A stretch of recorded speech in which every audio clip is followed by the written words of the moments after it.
Assalamualaikum warahmatullahi wabarakatuh. Baiklah, ketemu lagi kita pada pembahasan materi untuk laporan keuangan dari perusahaan salon cantik ya, dimana pada pertemuan kali ini akan kita bahas mengenai buku besar pembantu piutang atau subsidiary ledger account receivable dan buku besar pembantu utang atau biasa disebut dengan subsidiary ledger account payable. Nah, untuk buku besar pembantu ini sendiri digunakan untuk menelusuri terjadinya piutang serta pelunasan piutang dari masing-masing customer kita. Sedangkan buku besar pembantu utang ini adalah buku besar yang akan kita gunakan untuk menelusuri terjadinya utang usaha atau utang dagang kepada supplier serta pelunasan utang dagang kita atau utang usaha kita kepada supplier seperti itu. Oke, sekarang kita akan bahas dulu mengenai subsidiary ledger account receivable atau buku besar pembantu piutang. Nah, untuk buku besar pembantu piutang di sini dokumen sumbernya adalah kita bisa gunakan faktur penjualan ya, di mana faktur penjualan ini adalah terjadinya transaksi penjualan jasa secara kredit, sehingga dengan adanya penjualan jasa secara kredit maka akan menimbulkan di situ yang namanya piutang usaha seperti itu. Kemudian yang kedua adalah bukti penerimaan kas, di mana untuk bukti penerimaan kas ini adalah bukti adanya penerimaan dari pelunasan piutang ya. Jika pelunasan piutang atau jika bukti penerimaan itu adalah pelunasan piutang, maka otomatis pelunasan piutang ini pun akan mempengaruhi adanya buku besar dari masing-masing customer itu. Kemudian yang terakhir adalah nota kredit, ini jika terjadi retur penjualan ya. Karena di sini kita bahas adalah perusahaan jasa, maka untuk nota kredit atau retur penjualan di sini ditiadakan atau tidak akan ada mungkin untuk retur penjualan seperti itu. Nah, lalu untuk buku besar pembantu utang di sini dokumen sumbernya adalah ada faktur pembelian ya, di mana untuk faktur pembelian ini terjadi atau muncul namanya utang usaha atau utang dagang. Kemudian ada faktur atau bukti pengeluaran kas ya, di mana untuk bukti pengeluaran kas adalah bukti adanya pengeluaran kas untuk membayar utang usaha atau utang dagang. Dan yang terakhir ada nota debit. Nota debit adalah retur pembelian ya, ini terjadi jika ada peralatan atau perlengkapan yang kita beli kemudian ada barang yang kita beli kemudian dikembalikan, itu bisa mempengaruhi adanya utang usaha seperti itu. Itu untuk nota debit. Oke, sekarang kita akan coba mulai isi dari buku besar pembantu piutang dulu seperti itu. Oke, yang pertama kita buatkan dulu formatnya, format bentuk buku besarnya untuk masing-masing customer, dimana kita untuk salon cantik ini ada 3 customer ya, ada Nyonya Ria, ada Nyonya Rinda, dan yang terakhir ada nama customer kita adalah SMK Pasundan. Nah, untuk mengisinya yang pertama adalah kita siapkan dulu neraca saldo awalnya, kita input dulu saldo awal masing-masing customer ini, saldo piutang. Kita bisa ambil dari soal ya, soal yang kita bahas sebelumnya. Kita cari daftar customernya atau daftar piutang dagang atau piutang usaha dari customer. Di sini kita lihat ya. Oke, di sini ada daftar saldo piutang. Oke, sekarang kita akan input saldo awal piutang usaha dari customer kita. Yang pertama adalah Nyonya Ria, di mana Nyonya Ria ini kita punya piutang atau saldo piutang terhadap Nyonya Ria sebesar 2 juta. Oke, ini kita akan input ke dalam buku besar dari Nyonya Ria. Kita masukkan ya bulan, untuk bulan dan tahunnya. Kemudian karena saldo di sini kita buat saldonya adalah tanggal 1. Deskripsinya kita bisa isikan saldo. Kemudian di sini karena ini adalah saldo ya, karena ini adalah saldo maka kita masuk langsung ke kolom balance saldo. Di mana untuk saldo piutang sendiri itu ada di sisi debit, di mana untuk Nyonya Ria saldo piutang dagang itu sebesar 2 juta rupiah seperti itu. Lalu kita lanjutkan untuk yang kedua, di sini ada Nyonya Rinda ya. Nyonya Rinda punya atau kita punya piutang pada Nyonya Rinda itu sebesar 3.800.000. Oke, kita masukkan pada buku besar customer Nyonya Rinda. Kita masukkan tahun dan bulannya, kemudian tanggalnya tanggal 1. Keterangannya kita bisa masukkan saldo. Lalu kita langsung masuk ke kolom saldo atau balance. Ini letaknya karena saldo piutang maka kita letakkan di sisi debit seperti itu. Oke, kemudian selanjutnya adalah ya hanya Nyonya Ria dan Nyonya Rinda ya daftar untuk saldo piutangnya. Untuk SMK Pasundan di sini tidak ada. Nah, sekarang setelah kita masukkan saldo awal dari masing-masing nama customer atau nama masing-masing customer, saldo piutangnya, maka langkah selanjutnya adalah untuk menelusuri dokumen sumber ini. Maka untuk mempermudah kita, maka kita bisa gunakan jurnal umum ya. Kita bisa gunakan jurnal umum yang pada pertemuan sebelumnya sudah kita buat. Kita akan telusuri jurnal-jurnal yang menggambarkan adanya transaksi yang bisa menimbulkan piutang serta adanya pelunasan piutang di sini. Kita telusuri yang pertama. Oke, di sini tanggal 3. Ini ada penerimaan atau pelunas piutang dari Nyonya Ria ya di sini ya. Oke, kita kasih tanda. Ini yang pertama. Kemudian yang kedua, di sini ada transaksi juga. Di sini tanggal 6. Ini adalah ada pendapatan piutang di sini, yaitu ada penjualan secara kredit kepada Nyonya Rinda itu sebesar 8 juta. Ini pun bisa kita masukkan untuk transaksi tanggal 6. Ya, ini masuk dalam piutang juga. Kemudian ada tanggal 12. Di sini ada penerimaan atau penerimaan kas dari pelunasan piutang dari Nyonya Rinda. Ini pun bisa kita masukkan di buku besar pembantu piutang. Lalu kemudian tanggal 14 di sini pun kita menerima piutang dari pelunasan piutang Nyonya Rinda kembali. Ya, kemudian tanggal 18 ya ini ada pendapatan piutang dari penjualan secara kredit kepada SMK Pasundan. Ya, transaksi-transaksi inilah yang kita masukkan ke dalam buku besar pembantu piutang ini. Setelah kita masukkan mulai dari tanggal 3 dulu. Oke, tanggal 3 kita menerima pelunasan piutang dari Nyonya Ria. Berarti ini kita masukkan di buku besar pembantu piutang atas nama Nyonya Ria. Kita masukkan di buku besar pembantu atas nama Nyonya Ria. Oke, di sini kita masukkan. Di sini tanggal terjadinya adalah tanggal 3. Oke, tanggal 3. Kemudian di sini deskripsinya kita gunakan sumbernya dari jurnal umum. Kemudian perhatikan di sini di jurnal umum bahwa piutang ya, kita fokus pada akun piutang karena kita menelusuri piutang. Ini piutang ada di sisi kredit yaitu sebesar 2 juta. Maka ini akan kita posting ke buku besar pembantu piutang di sisi kredit seperti ini ya. Lalu setelah hasil kita posting dari jurnal umum ke buku besar pembantu piutang ini, maka kita akan hitung. Sebelumnya ada saldo piutang 2 juta. Kemudian tanggal 3 Nyonya Ria ini melunasi hutangnya atau kita nerima piutang dari Nyonya Ria sebesar 2 juta. Sehingga per tanggal 3 ini Nyonya Ria atau kita sudah tidak punya lagi piutang terhadap Nyonya Ria karena sudah selesai di tanggal 3 ini. Oke, itu untuk transaksi tanggal 3. Oke, selanjutnya tanggal 6. Ini ada penjualan secara kredit kepada Nyonya Rinda.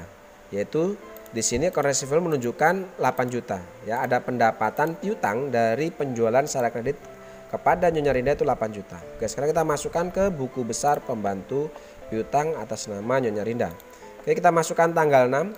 Ya, di sini ada tanggal 6 terjadinya. Oke, tanggal 6. Kemudian di sini deskripsinya jurnal umum. Oke, perhatikan di sini pada transaksi tanggal 6. Di sini ada piutang atau account receivable atas nama Nyonya Rinda itu sebesar 8 juta ada di sisi debit. Berarti ini akan kita posting ke buku besar pembantu piutang di sisi debit. Berarti di sini. Ya, seperti itu. Lalu sekarang kita hitung saldonya. Sebelumnya ada saldo piutang terhadap Nyonya Rinda itu 3.800.000. Ya, kemudian tanggal 6 ada penjualan lagi secara kredit kepada Nyonya Rinda sehingga per tanggal 6 piutang dagang atau piutang usaha terhadap Nyonya Rinda itu sebesar 11.800.000 ya. Karena debit ketemu debit maka otomatis harus kita jumlahkan. Seperti itu. Oke, kita lanjut untuk yang transaksi selanjutnya. Ya, ini ada tanggal 12 ada penerimaan dari pelunasan piutang atas nama Nyonya Rinda. Oke, di sini ada penerimaan cash in bank dari pelunasan piutang atas nama Nyonya Rinda. Oke, ini pun tanggal 12 ini akan kita masukkan ke buku besar atau akan kita posting ke buku besar pembantu piutang untuk Nyonya Rinda. Oke, tanggalnya adalah tanggal 12 ya. Kemudian jurnal umum deskripsinya. Perhatikan tanggal 12 ini cash in bank atau account receivable ini menunjukkan saldo kredit ya, karena adanya pelunasan piutang otomatis piutang akan berkurang. Ini di sisi kredit 8 juta. Berarti di sini akan kita posting di sisi kredit 8 juta rupiah. Oke, lalu kita hitung saldonya. Saldo piutang atas nama Nyonya Rinda. Sebelumnya ada saldo 11.800.000, kemudian tanggal 12 Nyonya Rinda melunasi hutangnya atau kita menerima pelunasan piutang dari Nyonya Rinda itu sebesar 8 juta. Sehingga saldo 11.800.000 dikurangi dengan 8 juta sehingga per tanggal 12 kita punya saldo piutang atas nama Nyonya Rinda itu sebesar 3.800.000. Oke, sekarang kita lanjutkan untuk tanggal 14. Di sini kita menerima lagi pelunasan piutang dari Nyonya Rinda kembali sebesar 3.800.000. Oke, jangan lupa kita fokus ke akun receivable ya. Jadi kita fokus ke akun receivable, kemudian kita lihat saldonya debit atau kredit seperti itu. Oke, tanggal 14 ada pelunasan lagi dari Nyonya Rinda. Kita akan posting ke buku besar pembantu piutang. Ya, tanggal 14 masih dari jurnal umum. Kemudian karena pelunasan piutang, di sini saldo piutang ada di sisi kredit. Sehingga di sini pun akan kita posting di sisi kredit. Ya, seperti itu. Sebelumnya ada saldo piutang 3.800.000. Kemudian tanggal 14 Nyonya Rinda melunasi hutangnya atau kita menerima pelunasan piutang dari Nyonya Rinda 3.800.000 sehingga di sini saldonya 0. Artinya sudah tidak ada lagi piutang atas nama Nyonya Rinda. Seperti itu. Oke, lanjut kita telusuri lagi. Tanggal 14 tadi ya, sekarang tanggal 18. Oke, tanggal 18 ini ada penjualan jasa secara kredit kepada SMK Pasundan. Sehingga dengan adanya penjualan jasa secara kredit maka akan muncul di sini piutang dagang atau piutang usaha atas nama SMK Pasundan. Oke, ini kita akan posting ke buku besar pembantu piutang untuk customer SMK Pasundan. Oke, tahun dan bulan 2018, tahun bulan Desember, tanggalnya di sini tanggal 18, deskripsinya jurnal umum. Kemudian di sini untuk account receivable tanggal 18 ini muncul di sisi debit ya atas nama SMK Pasundan 4.500.000 yang akan kita posting di sisi debit seperti ini. Nah, sehingga di sini otomatis karena sebelumnya tidak ada saldo maka otomatis di sini akan menjadi saldo sebesar 4.500.000. Akan muncul di sini saldo piutang atas nama SMK Pasundan per tanggal 18 ini 4.500.000. Oke.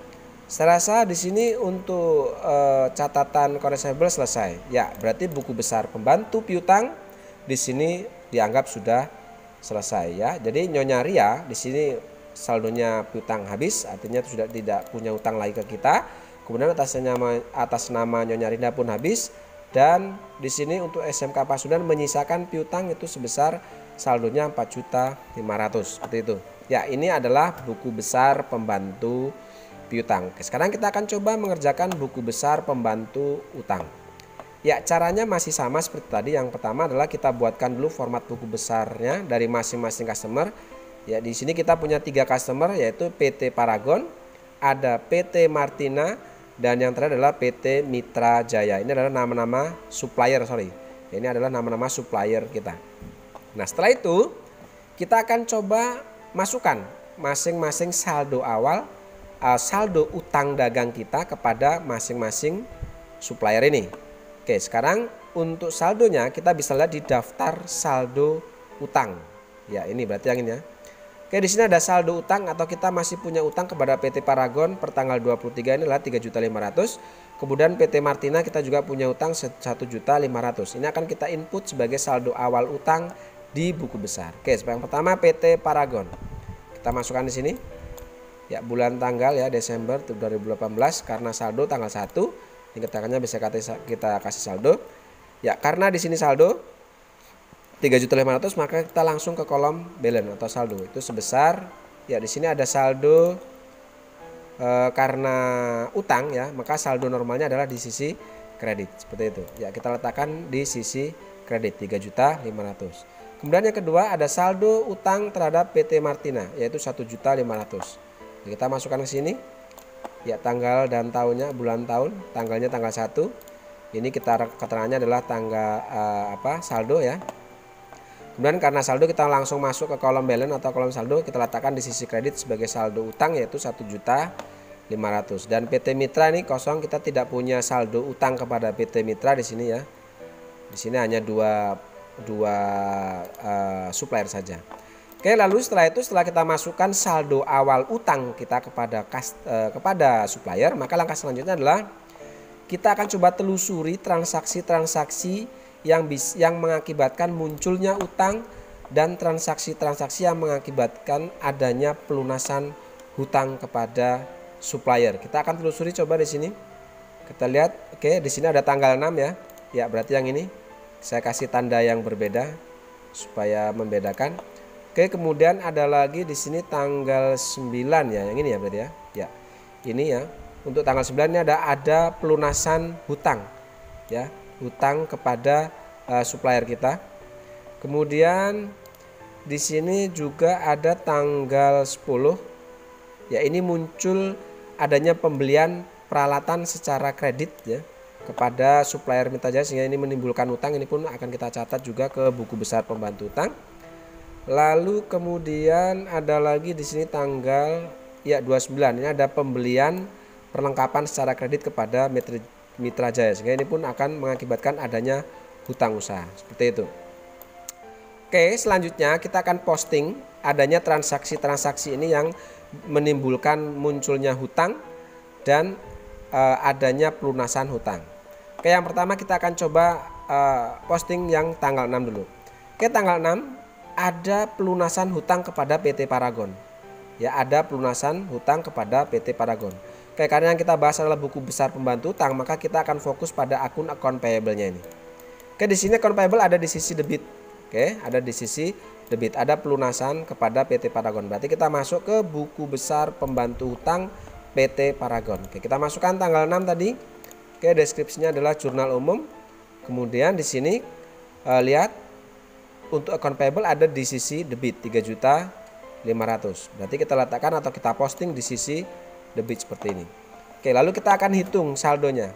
Oke, sebelumnya ada saldo kredit atau saldo utang 3.500.000, kemudian per tanggal 6 hutang ini kita bayar 3.500.000, sehingga per tanggal 6 ini sudah tidak ada hutang lagi kepada PT Paragon. Oke, seperti itu. Lanjut, kemudian di sini ada tanggal 9 ya. Ini ada pelunasan hutang juga di sini, cash in bank juga ya. Ini kepada PT Martina ya. Kepada PT Martina. Ya, ini kita kasih tambah sini PT Martina harusnya nih. Ya. PT Martina. Ya, ini ada transaksi pelunasan hutang kepada PT Martina. Oke, kita masuk ke buku besar pembantu utang PT Martina. Oke, tanggalnya tanggal 9. Di sini sumbernya jurnal umum. Kemudian di sini perhatikan untuk account payable ada di sisi debit karena pelunasan hutang di situ. Maka di sini kita letakkan, kita posting di sisi debit. Oke, baru kita akan masukkan saldo. Sebelumnya kita punya saldo hutang kepada PT Martina 1.500.000, kemudian per tanggal 9 hutang ini kita selesaikan atau kita lunasi. Maka otomatis per tanggal 9 ini sudah tidak ada hutang dagang atau hutang usaha lagi kepada PT Martina. Oke, lanjut tanggal 10. Oke, di sini ada pembelian peralatan secara kredit, sehingga dengan adanya pembelian peralatan secara kredit ini akan muncul hutang usaha kepada PT Mitra Jaya. Oke, ini akan kita posting ke buku besar pembantu PT Mitra Jaya. Berarti yang ini. Oke, bulan dan tahunnya, tanggalnya tanggal 10 tadi ya di sini. Oke, ini tanggal 10. Lalu kemudian keterangannya di sini adalah jurnal umum. Ya, di sini di jurnal umum account payable itu ada di sisi kredit 7.500.000. Berarti akan kita posting di sisi kredit yaitu 7.500.000 seperti itu. Nah, kemudian kita akan masukkan ke kolom saldo. Maka otomatis ini akan jadi saldo kredit untuk utang dagang kepada PT Mitra Jaya. Oke, lanjut selanjutnya. Oke, tanggal 29. Ini ada pembelian perlengkapan kepada Mitra Jaya secara kredit. Ya, dengan adanya pembelian perlengkapan secara kredit ini pun akan menimbulkan hutang usaha di sini kepada Mitra Jaya. Oke, kita akan input tanggal 29. Kita akan coba posting ke buku besar pembantu utang PT Mitra Jaya. Oke, tanggal 29 tadi. Oke, keterangannya jurnal umum. Lalu kita masuk atau akan kita posting di sini bahwa untuk pembelian perlengkapan itu kan payable ada di sisi kredit ya 1.300.000. Ini akan kita posting ke sisi kredit 1.300.000. Lalu setelah itu akan kita hitung saldonya. Oke, sebelumnya ada saldo utang 7.500.000 per tanggal 10, kemudian tanggal 29 kita beli lagi barang secara kredit sehingga akan menambah hutangnya 1.300.000, sehingga per tanggal 29 kita punya hutang usaha atau hutang dagang kepada PT Mitra Jaya itu sebesar 8.800.000. Oke, seperti itu ya. Oke, apakah masih ada? Oh, selesai. Oke, jadi untuk buku besar pembantu piutang dan buku besar pembantu utang ini sudah kita selesaikan semua, sudah kita kerjakan semua atau sudah kita selesaikan. Oke, lalu setelah buku besar pembantu piutang dan buku besar pembantu utang ini sudah selesai, maka langkah selanjutnya adalah kita akan coba rekap saldo akhir dari masing-masing customer dan supplier ini ke dalam daftar saldo utang dan piutang atau daftar saldo piutang dan utang. Oke, sekarang kita akan coba rekap. Kita mulai dari buku besar pembantu piutang. Oke, atas nama Nyonya Ria di sini saldo kosong, berarti di daftar saldonya ini tidak ada, kosong berarti. Ya, lalu kemudian atas nama customer Nyonya Rinda, di sini pun tidak ada saldo piutang, artinya selesai di sini. Berarti ini pun yang kedua pun Nyonya Rinda juga kosong. Lalu yang ketiga ada SMK Pasundan. Oke, di sini untuk SMK Pasundan menyisakan saldo piutang itu 4.500.000 debit. Oke, 4.500.000 berarti di daftar saldo untuk SMK Pasundan ini ada saldo 4.500.000, sehingga total nilai piutang kepada customer ini sejumlah 4.500.000. Oke, seperti itu. Lalu kita akan coba rekap untuk saldo-saldo utang dari masing-masing supplier. Oke, yang pertama untuk PT Paragon ini saldonya habis, tidak ada. Berarti di sini daftar saldonya habis, ya, tidak ada juga. Lalu kemudian untuk PT Martina ini kosong juga, tidak ada utang, ya. Kita nggak punya utang lagi kepada PT Martina, otomatis di daftar saldo utang atas nama PT Martina pun kosong. Lalu selanjutnya daftar saldo utang kita kepada PT Mitra Jaya. Oke, di sini pada Mitra Jaya atau kepada PT Mitra Jaya kita menyisakan saldo utang itu sebesar 8.800.000. Berarti di sini untuk Mitra Jaya ada saldo utang 8.800.000, sehingga saldo daftar saldo utang pada akhir periode ini jumlahnya adalah 8.800.000. Seperti itu ya. Oke, ini adalah daftar saldo piutang, di mana saldo piutang kita totalnya dari ketiga customer itu adalah 4.500.000, sedangkan daftar saldo utang dari ketiga supplier ini kita punya utang itu sebesar 8.800.000. Seperti itu ya untuk buku besar pembantu utang dan buku besar pembantu piutang. Oke, saya rasa cukup ya. Untuk pertemuan berikutnya kita akan coba bahas mengenai jurnal penyesuaian. Terima kasih. Assalamualaikum warahmatullahi wabarakatuh.